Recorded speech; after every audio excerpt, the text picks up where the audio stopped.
Would you say that of our slain comrades? What about their lives? Were they meaningless? They were not! Their memory serves as an example to us all! The courageous fallen, the anguished fallen, their lives have meaning because we, the living, refuse to forget them! And as we ride to certain death, we trust our successors to do the same for us! Because my soldiers do not buckle or yield when faced with the cruelty of this world! My soldiers push forward! My soldiers scream out! My soldiers rage! In a world where confusion is sold as wisdom and fear is disguised as comfort, Commander Erwin Smith stands as a beacon of true masculinity, purpose, and courage. He was not the strongest fighter, he couldn't turn into a titan. But when the walls fell and chaos consumed humanity, it was Erwin who stood at the front, calm, commanding, and unshakable. What made Erwin powerful wasn't muscle or magic, it was responsibility. He carried the weight of thousands of lives, of decisions no man should have to make, and of the silent, suffocating guilt of sacrificing people he cared about for a future he might never see. That is what it means to be a man. Not perfection, not fearlessness, but the strength to move forward when everything inside you begs to turn back. In his final charge, when he led his men into a battle they would never return from, he did so knowing death was certain. And yet, he didn't hesitate, because he believed that sometimes dying for something greater is more meaningful than living for nothing.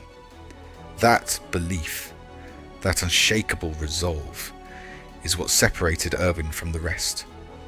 Young men today are starving, not for money or women or status, but for meaning, for purpose, for the kind of fire that once burned in men like Erwin. Society tells you to play it safe, to avoid conflict, to stay comfortable. But growth is not found in comfort. Growth is found in sacrifice, in risk, in standing for something so strongly that you're willing to be hated, doubted, and even destroyed for it. Erwin teaches us that you don't have to know all the answers to lead.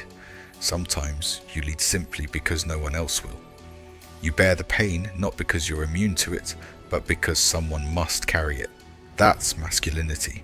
That's maturity. That's the kind of man who commands respect without demanding it. Erwin reminds us that life is not about chasing happiness. It's about pursuing meaning, about choosing the harder path when it's the right one, and about charging forward even when your knees are trembling. Because there are people behind you who need your strength more than you need your safety. When Erwin gave his final speech, bleeding, broken, yet unwavering, he didn't ask his men to survive. He asked them to fight, to give their hearts, because he knew that even in death, their courage would light a path for others. That's legacy. And you, as a young man, are not here to waste your life in comfort and doubt. You are here to build something, to carry something heavier than yourself. Whether it's your family, your values, your mission, carry it with honor. Be the one others can rely on. In a world full of noise, be silent strength. In a generation full of distraction, be focus. In a time of excuses, be responsibility. Be like Erwin. Not perfect, not invincible, but committed, clear, unbreakable in spirit, because one day, when your moment comes, when the world goes silent and fear wraps around your soul like a chain, the question will not be whether you're ready, but whether you're willing. Erwin didn't live forever, but he'll be remembered forever. Why? Because he gave everything he had for something greater than himself. And that, young men, is the most masculine thing a man can do.